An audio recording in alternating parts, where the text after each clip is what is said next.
The point of Transformers as a franchise has always been to sell toys.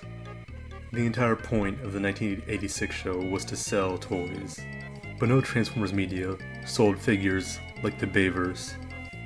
I am directly below the enemy scrotum. The best part about the Bayverse movies to me has always been, no, not that, the figures. I would always wonder how the engineers would come up with ways to make this amalgamation of metal turn into an actual car. Now, while the Bayformer designs are a controversial topic, I think they make the best figures because of their complex designs and transformations that scratch a part of my brain that no Rubik's Cube could ever do. I remember as a kid my personal favorite being the Skids and Mudflap dual ice cream truck. Any Barricade figure, I just love Barricade's design. And Leader Class Revenge of the Fallen Optimus Prime. The first line of the 2007 toys were pretty rudimentary and had lots of kibble.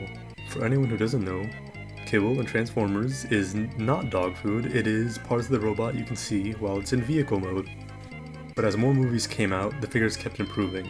They became more screen accurate, they had less kibble, and had more satisfying transformations. Now the figures peaked around Dark of the Moon. I remember as a kid, I used to browse Amazon and watch figure reviews on YouTube.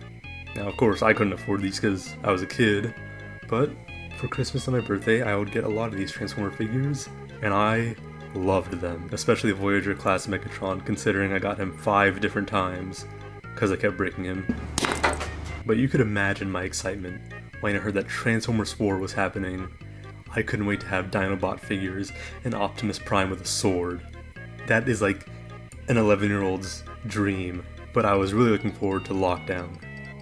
That Lamborghini was all I ever wanted. So I went and watched the movie, and I hated it.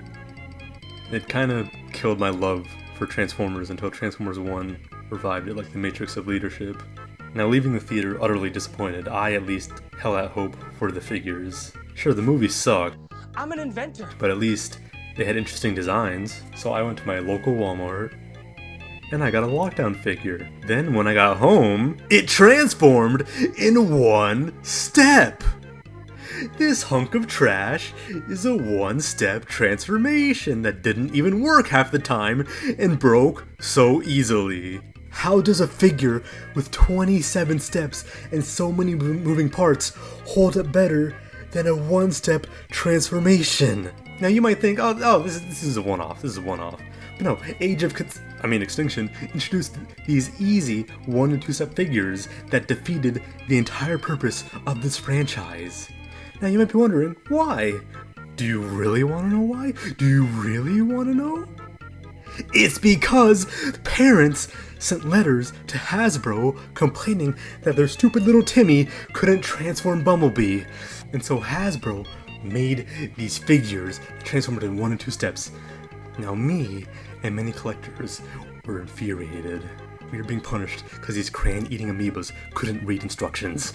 After this horrible line of figures, along with the movie dropping off a cliff, Hasbro realized their mistake and announced the Studio Series line, realizing that their target audience was not kids, it was grown men, just like My Little Pony. Heard you were talking mad shit. Does some pony need their ass beat? Now this is just something I want to get off my chest for like 11 years. So yeah, that's it. That'll teach that Transformers nerd who the better franchise is. What the f-